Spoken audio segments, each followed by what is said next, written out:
reminds you of where you were. The first time it made you cry, first time you felt alive. No good song never.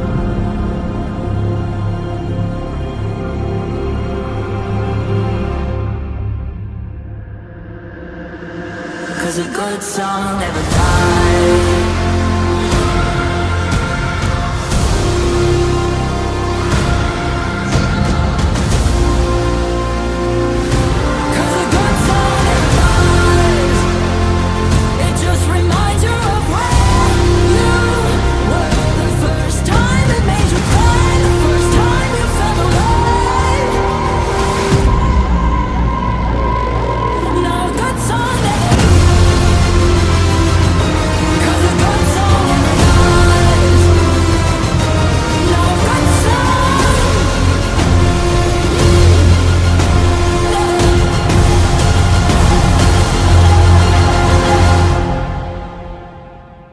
No good song never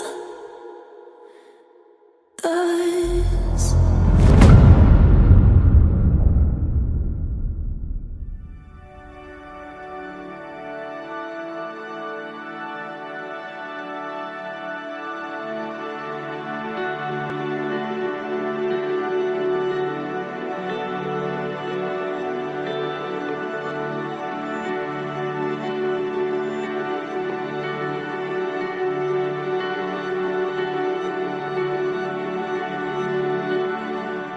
Nung nakilala ko siya, talagang ang tapang niya kasi maliit pa siya noon, nagbarakay kami. Sana hanggang paglaki niya, pagtanda niya, ganun pa rin. Sa lahat ng hamon ng buhay, maging matapang siya. Ako na yung isa sa pinakamasaya. Walang tigil yung pasasalamat ko sa Panginoon dahil binigyan ako ng anak. Si Lara, pala-aral yan. Uunahan na niya ako agad na sasabihin, "Nanay, wag niyo ako istorbohin, ha. Huwag kayong magagalit sa akin pag hindi ako nasunod." Yan. Kumbaga, sinasabihan na, yun.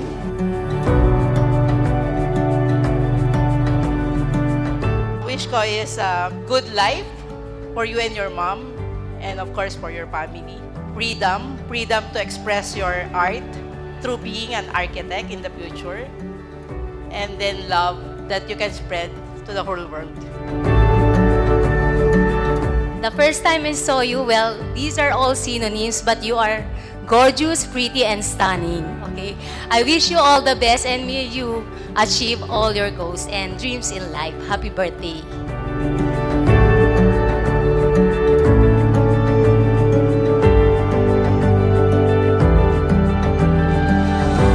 Si Lara, mabait na bata, masunurin, yan.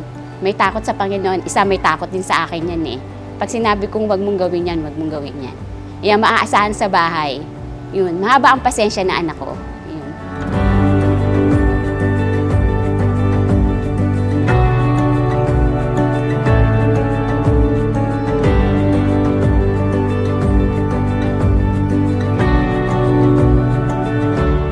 I thank God for giving my child, for giving you. You are my ally and my best friend. Happy 18th birthday, my one and only child, Lara. Ang wish ko sa'yo, matapos mo yung pag-aaral mo, huwag ka munang mag-boyfriend. Andito lang si nanay at ang mga tita mo na nakasuporta sa'yo. Mahal na mahal ka namin, tandaan mo yan. Happy birthday!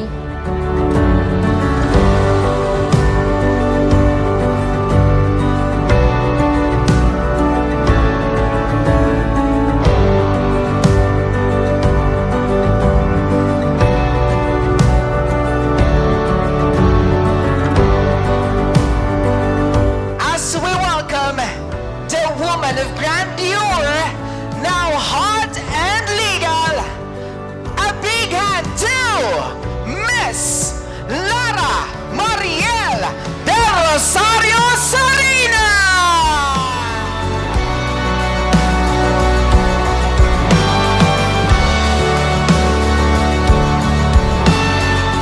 So, katulad ng lagi nating napag-uusapan, yung fundamentals mo sa buhay mo, dapat yun yung parang i-strengthen mo kasi Yung fundamentals na sinasabi ko sa paulit-ulit would be yung magiging guide mo up to tumanda ka, up to maging professional ka na, hanggang sa magkaroon ka na rin sariling pamilya. Kasi sabi nga nila, your altitude will dictate by your aptitude, no? So, kung nasa iyo na, ini-embed mo na o in-embody mo na yung fundamentals na yon, so I think kahit nasaan ka, tama yung gagawin mo and magiging successful ka. Yun lang, Nak.